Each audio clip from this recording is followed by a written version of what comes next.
এই চন্দ্র সূর্য গ্রহ তারা পাহাড় পর্বত নদী নালা হলো কার ইশারায়, বলো এ জগৎ উজালা। আলহামদুলিল্লাহি রাব্বিল আলামিন ওয়াসসালাতু ওয়াসসালামু আলা সাইয়্যিদিল আমবিয়া ওয়াল মুরসালিন আম্মা বা'দ ফাআউযু বিল্লাহি মিনাশ শাইতানির রাজিম বিসমিল্লাহির রহমানির রহিম আসসালাতু ওয়াসসালামু আলাইকা ইয়া রাসূলুল্লাহ ওয়া আলা আলিকা ওয়া আসহাবিকা ইয়া হাবিবাল্লাহ আসসালাতু ওয়াসসালামু আলাইকা ইয়া নবিয়াল্লাহ ওয়া আলা আলিকা ওয়া আসহাবিকা ইয়া নূরাল্লাহ। মাদানী চ্যানেলের দর্শকবৃন্দ এবং ছোট্ট বন্ধুরা, বিস্ময়কর পৃথিবী প্রোগ্রামে আপনাদের সবাইকে জানাই ওয়েলকাম। প্রোগ্রাম শুরু করার পূর্বে আসুন দরুদ শরীফের খুব সুন্দর একটি ফজিলত শ্রবণ করি। ফরমানে মুস্তাফা সাল্লাল্লাহু তাআলা আলাইহি ওয়াসাল্লাম, যে আমার উপর একবার দরুদ শরীফ পাঠ করলো, আল্লাহ পাক তার উপর 10টি রহমত বর্ষণ করেন। সুবহানাল্লাহ। আসুন সকলে মিলে একবার দরুদ শরীফ পাঠ করি। সাল্লু আলাল হাবিব সাল্লাল্লাহু তাআলা আলা মুহাম্মদ ওয়া আলা আলিহি ওয়া সাহবিহি ওয়া বারিক ওয়াসাল্লিম। ছোট্ট বন্ধুরা এবং মাদানী চ্যানেলের দর্শকবৃন্দ, জ্ঞান একটি মহান বস্তু। জ্ঞান মানুষের জন্য প্রয়োজনীয় এবং জ্ঞানের অসংখ্য বরকত রয়েছে। মুফতি আহমদ ইয়ার খান নাইমে রহমতুল্লাহি তাআলা আলাইহি বলেন, তিনি অনেক বুজুর্গ। জ্ঞানের কারণেই ফেরেশতাগণ হযরত আদম আলা নবীনা ওয়া আলাইহিস সালাতুস সালামকে সিজদা করেছেন। হযরত ইউসুফ আলা নবীনা ওয়া আলাইহিস সালাতুস সালাম রাজত্ব পেয়েছেন। আর আমাদের নবী করিম সাল্লাল্লাহু আলাইহি ওয়াসাল্লামকে আল্লাহ পাকের খিলাফত এবং কিয়ামতের দিন শাফাআতে কুবরা প্রদান করা হবে। জ্ঞানের গুরুত্বের বিষয়টি এই কথা দ্বারাও বোঝা যায় যে আমাদের নবী করিম সাল্লাল্লাহু আলাইহি ওয়াসাল্লামকে জ্ঞান বৃদ্ধির জন্য দোয়া করতে আদেশ দেওয়া হয়েছে। দর্শকবৃন্দ, আপনারা হয়তো ভাবছেন যে আমরা জ্ঞান অর্থাৎ নলেজ নিয়ে কথা বলবো। এমনটি নয়।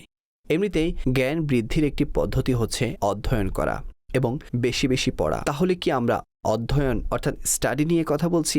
জি না, এমনটিও নয়। বরং আজ আমরা এমন একটি বিষয়ে আলোচনা করছি যার সম্পর্ক জ্ঞান এবং অধ্যয়ন উভয়ের সাথেই। কেননা আজ আমরা আলোচনা করব বই অর্থাৎ বুকস নিয়ে। জি হ্যাঁ, আজকের প্যাকেজে আমরা আজ বই সম্পর্কে খুবই আকর্ষণীয় কথা বলবো। তাই আমাদের সাথেই থাকুন। চলুন দেখি আজকের প্যাকেজে আমাদের জন্য কি রয়েছে। এই চন্দ্র কোনো সোসাইটির সদস্যদের শিক্ষা এবং প্রশিক্ষণের জন্য বই যে ভূমিকা পালন করে তার গুরুত্বকে অস্বীকার করার সুযোগ নেই। এই বই যার মাধ্যমে আজ মানুষ দুনিয়াকে কন্ট্রোল করার চেষ্টা করছে। মানবজাতির ইতিহাস বইয়ের আলোচনা ব্যতীত পরিপূর্ণ হয় না। বলা হয়ে থাকে, যখন মানুষের মস্তিষ্কে কাগজ এবং কলমের কল্পনা ছিল না, তখন তারা মাটি এবং পাথরের স্ল্যাবের উপর বিভিন্ন দাগ টেনে অন্যকে নিজের কথা বোঝাতো। এশিয়া মহাদেশে অবস্থিত দজলা এবং ফোরাত নদী থেকে প্রাপ্ত মাটির স্ল্যাব এবং নীল নদ থেকে পাওয়া গাছের ছাল দ্বারা তৈরিকৃত কাগজের উপরে লেখাকে প্রাথমিক যুগের বই বলা যেতে পারে। এটা হলো বইয়ের একদম প্রাথমিক যুগের ইতিহাস, যা আমাদের নিকট পৌঁছেছে।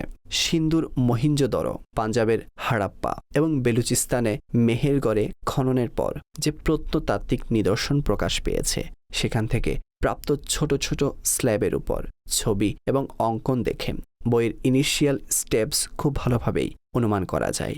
ধারণা অনুযায়ী লেখার পর মাটির এই স্ল্যাবগুলোকে রোদে শুকিয়ে নেওয়া হতো। এরপর এগুলোকে সাবধানে আগুনে জ্বালিয়ে শক্ত করে নেওয়া হতো।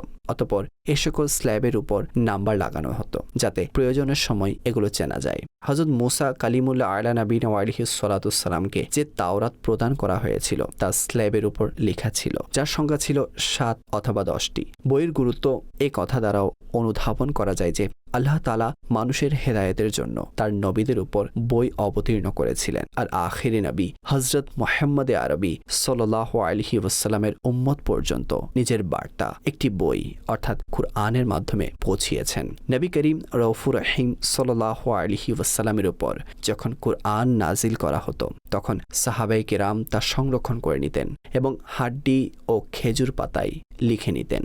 আর অধিকাংশ আয়াত সাহাবায়ে কেরামের সিনাই সংরক্ষিত ছিল। হাদিসের ব্যাপারেও এই একই বিষয় ছিল। এভাবে না কুরআন বই আকারে সংরক্ষিত ছিল আর না হাদিস। অতঃপর প্রিয় নবী সাল্লাল্লাহু আলাইহি ওয়াসাল্লামের ওফাতের পর হযরত আবু বকর সিদ্দিক রাদিয়াল্লাহু তাআলা আনহু যখন খলিফা হলেন, তখন ভণ্ড নবী মুসাইলাম কাজ্জাবের সাথে একটি ভয়ানক যুদ্ধ হয়। মুসলমানগণ এই যুদ্ধে বিজয়ী হয়েছিলেন, কিন্তু অপরদিকে মুসলমানদের একটি বড় ক্ষতি হয়েছিল। তা হচ্ছে এই যুদ্ধে কুরআনে পাকের হাফেজ সাহাবীদের একটি বড় অংশ শাহাদাত বরণ করেন। তাই কুরআনে পাকের হিফাজত করার জন্য হযরত ওমর ফারুক রাদিয়াল্লাহু তাআলা আনহু হযরত আবু বকর সিদ্দিক রাদিয়াল্লাহু তাআলা আনহুকে কুরআনুল কারীম একত্রিত করার পরামর্শ দেন। এই সিদ্ধান্তের পর বিভিন্ন জায়গা থেকে কুরআনুল কারীম একত্রিত করার কাজ আরম্ভ হয়। আর এভাবেই প্রথমবার একসাথে কুরআনুল কারীমকে বই আকারে একত্রিত করা হয়। ইসলামের ইতিহাসে বইয়ের প্রতি আগ্রহীদের ঘটনায় পরিপূর্ণ। হাদিসের এক মস্ত বড় আলিম ইমাম আহমদ ইবনে মুহাম্মদ আল মাকরির ব্যাপারে এসেছে, একবার তার একটি বইয়ের প্রয়োজন ছিল। এর জন্য তিনি 70 দিন সফর করেন। আর ওই বইয়ের এমন অবস্থা ছিল যে যার বদলে একটি রুটিও ক্রয় করা যেত না। এভাবে হিজরি 6ষ্ঠ শতাব্দীর একজন প্রসিদ্ধ হাম্বলি আলিম ইমাম মুহাম্মদ ইবনুল খুশাব একদিন একটি বই ক্রয় করেছিলেন যার মূল্য ছিল 500 দিরহাম। কিন্তু সেই সময় তার নিকট মূল্য পরিশোধ করার মতো কোনো কিছু ছিল না। তখন তিনি বইয়ের জন্য তার ঘর বিক্রি করে দেন এবং ওই বই সংগ্রহ করেন। সুবহানাল্লাহ। এভাবে ইসলামের ইতিহাসে এমন আলিমও ছিলেন যারা কষ্টের মধ্যেও কয়েক ভলিউমের বই লিখেছেন। যেমন শামসুল আইম্মা ইমাম শারখোশিকে যখন বন্দী করা হয় তখন তিনি জেলের কোয়ায় বসে একটি বই লেখেন যার নাম হলো আল মাবসুদ।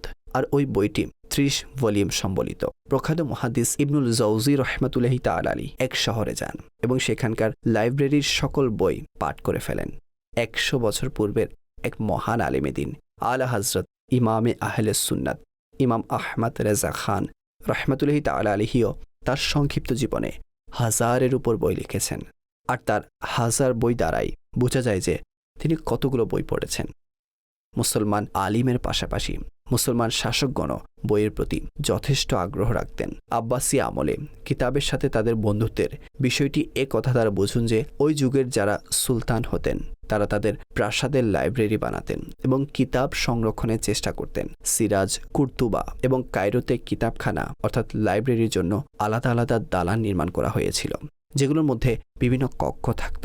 কিছু কক্ষে কিতাব গুছিয়ে রাখা হতো, কিছু কক্ষে মানুষ সেলফ স্টাডি করত, আর কিছু কক্ষে নতুন বইয়ের উপর কাজ করা হতো। এভাবে বাগদাদের খলিফা হারুনুর রশিদ এবং তার পুত্র মামুনুর রশিদের শাসনামলে বাইতুল হিকমা নামক একটি সমৃদ্ধ কুতুবখানা অর্থাৎ লাইব্রেরি নির্মাণ করা হয়েছিল, যার মধ্যে 10 লক্ষ বই ছিল।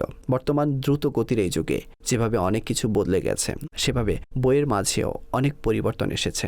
এখন বই হার্ড কপির সাথে সাথে সফট কপি অর্থাৎ পিডিএফ আকারেও চলে এসেছে। আর মানুষ তাদের মোবাইল, ল্যাপটপ, ট্যাব ইত্যাদিতে অসংখ্য কিতাব রাখতে পারে। বরং যদি এভাবে বলা হয় তাহলে ভুল হবে না যে বর্তমান যুগে মানুষ সম্পূর্ণ লাইব্রেরিকে তার পকেটে নিয়ে ঘুরে। এভাবে এখন অডিও বইও চলে এসেছে। আপনি যদি কোথাও দীর্ঘ ভ্রমণে যান, গাড়িতে বসেই অডিও বই অন করে নিন, তাহলে আপনার গন্তব্যে পৌঁছার পূর্বেই সম্পূর্ণ বই শুনে নিতে পারবেন।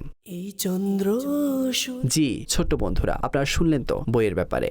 আর বাস্তবতা এটাই যে বই হলো আমাদের উত্তম বন্ধু। আমাদের উচিত যেন আমরা বই পড়তে থাকি যাতে আমাদের জ্ঞান বৃদ্ধি পায়। অ্যাজ এ মুসলিম আমাদের উপর আবশ্যক হচ্ছে ফরজ ইলম অর্জন করা, আর এর জন্য আমাদেরকে অবশ্যই বই পড়তে হবে। আলহামদুলিল্লাহ দাওয়াত ইসলামী এই বিষয়ে এবং অন্যান্য আরও বিষয়ে খুব সুন্দর সুন্দর বই পাবলিশ করেছে।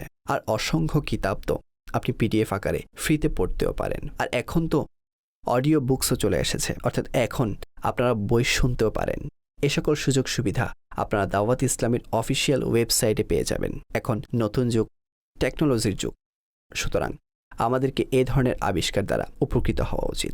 আর যখন দিনই বই পড়বেন তার পূর্বে এই দোয়া অবশ্যই পাঠ করে নিন। ইনশাআল্লাহ যা পড়বেন তা আপনাদের মুখস্থ হয়ে যাবে। সেই দোয়াটি হলো আল্লাহুম্মা ফতাহ আলাইনা হিকমাতাকা ওয়ানশুর আলাইনা রাহমাতাকা ইয়া যাল জালালি ওয়াল ইকরাম। এর অর্থ হলো, হে আল্লাহ, আমাদের উপর ইলম ও হিকমতের দরজা খুলে দিন আর আমাদের উপর আপনার রহমত বর্ষণ করুন, হে মহিমান্বিত এবং মর্যাদাবান সত্তা। দর্শকবৃন্দ, এটিই ছিল আজকের এপিসোড। পরবর্তী এপিসোডে আপনাদের সাথে নতুন কোনো বিষয়ে আলোচনা করব। ততক্ষণ পর্যন্ত আমাদেরকে অনুমতি দিন, নিজেদের খুব খেয়াল রাখবেন। আর যদি আপনারা এই ভিডিও ইউটিউবে দেখে থাকেন তাহলে আমাদের ইউটিউব চ্যানেলকে সাবস্ক্রাইব করে নিন। আর কমেন্ট সেকশনে গিয়ে আপনার ফিডব্যাক এবং সাজেশনসও আমাদেরকে দিতে পারেন। আল্লাহ তাআলার নিকট দোয়া হচ্ছে তিনি আমাদেরকে উপকারী ইলম দান করুক। আমিন বিজাহিন নবীল আমিন সাল্লাল্লাহু তাআলা আলাইহি ওয়াসাল্লাম।